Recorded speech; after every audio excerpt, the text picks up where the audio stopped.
عمرہ بنت عبد الرحمن نے بیان کیا، ان سے عائشہ رضی اللہ عنہا نے کہ رسول کریم صلی اللہ علیہ وسلم نے رمضان کے آخری عشرے میں اعتکاف کے لیے ذکر کیا۔ عائشہ رضی اللہ عنہا نے بھی آپ صلی اللہ علیہ وسلم سے اجازت مانگی، آپ نے انہیں اجازت دے دی۔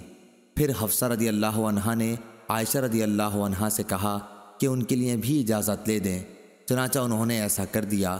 جب زینب بنت حجش رضی اللہ عنہا نے دیکھا تو انہوں نے بھی خیمہ لگانے کے لیے کہا اور ان کے لیے بھی خیمہ لگا دیا گیا۔ انہوں نے ذکر کیا کہ رسول اللہ صلی اللہ علیہ وسلم صبح کی نماز کے بعد اپنے خیمے میں تشریف لے جاتے۔ آج آپ صلی اللہ علیہ وسلم کو بہت سے خیمے دکھائی دیے۔ آپ نے فرمایا کہ یہ کیا ہے؟ لوگوں نے بتایا کہ عائشہ، حفصہ اور زینب رضی اللہ عنہم کے خیمے ہیں۔ اس پر آپ صلی اللہ علیہ وسلم نے فرمایا، بھلا کیا ان کی ثواب کی نیت ہے؟ اب میں بھی اعتکاف نہیں کروں گا۔